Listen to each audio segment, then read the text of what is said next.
The flight that never left Madrid. The tragedy of Spanair Flight 5022. August 20th, 2008, Madrid Barajas Airport buzzed under a blazing Spanish sun. The temperature had climbed above 35 degrees Celsius, 95 degrees Celsius.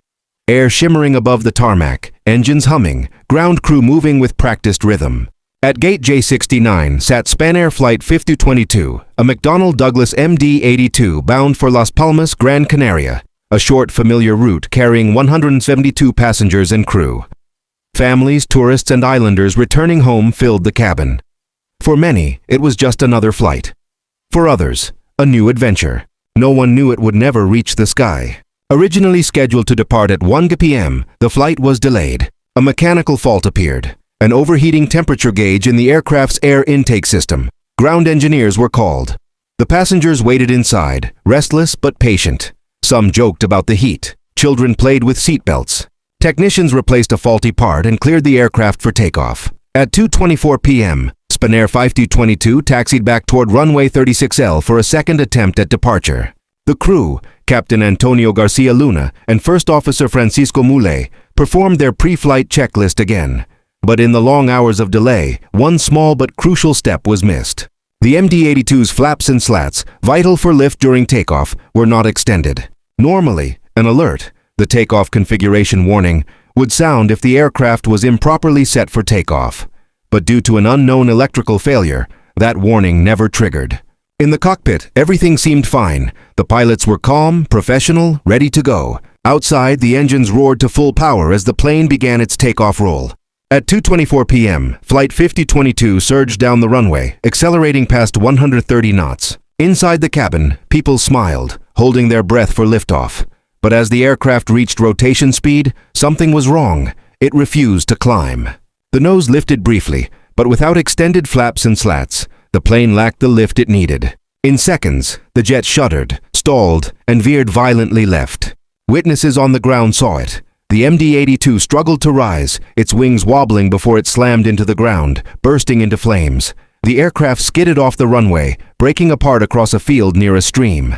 The explosion echoed across the airport. A tower of black smoke rose into the clear blue sky.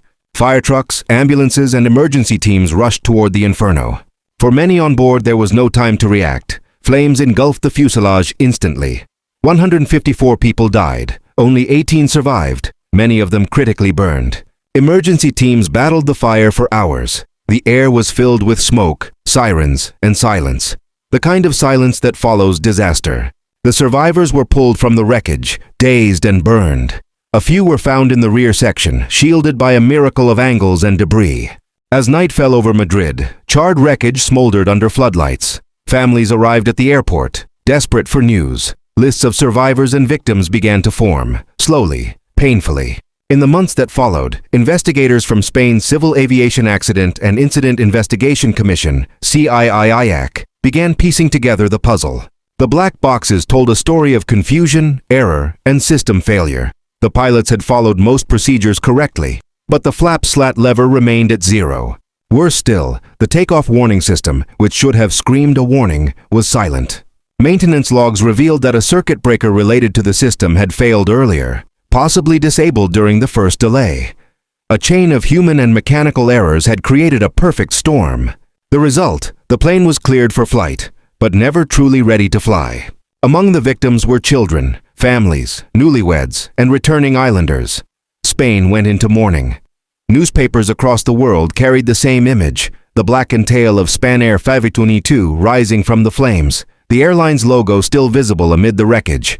Memorials sprang up across Madrid and Gran Canaria. Survivors told haunting stories of waking up in fire, of searching for loved ones in smoke, of the unbearable silence afterward. One survivor, barely conscious, whispered to rescuers, "We didn't even get to leave the ground." The investigation concluded that human error and system failure were both to blame. Spanair faced lawsuits, public outrage, and eventual bankruptcy in 2012, a financial and emotional collapse tied forever to Flight 5022. Spain's aviation authorities later rewrote safety protocols, demanding more stringent system checks and improved warning redundancy. But for many, justice felt incomplete. The families wanted more than blame. They wanted answers. Why didn't the warning sound? Why wasn't the flight grounded? Why did so many die before ever leaving the runway? Today, at Madrid Barajas Airport, a small memorial garden stands near the crash site. Flowers and names carved in stone mark the lives lost on that sweltering August day.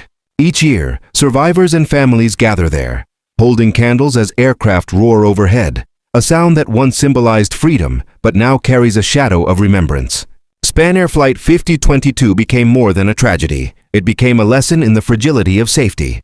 A reminder that aviation, though built on precision, is still shaped by human hands and human error. As the sun sets over Madrid, a gentle wind moves across the field where the wreck once burned. And somewhere in the distance, a plane takes off safely into the sky, the flight that 5022 never had.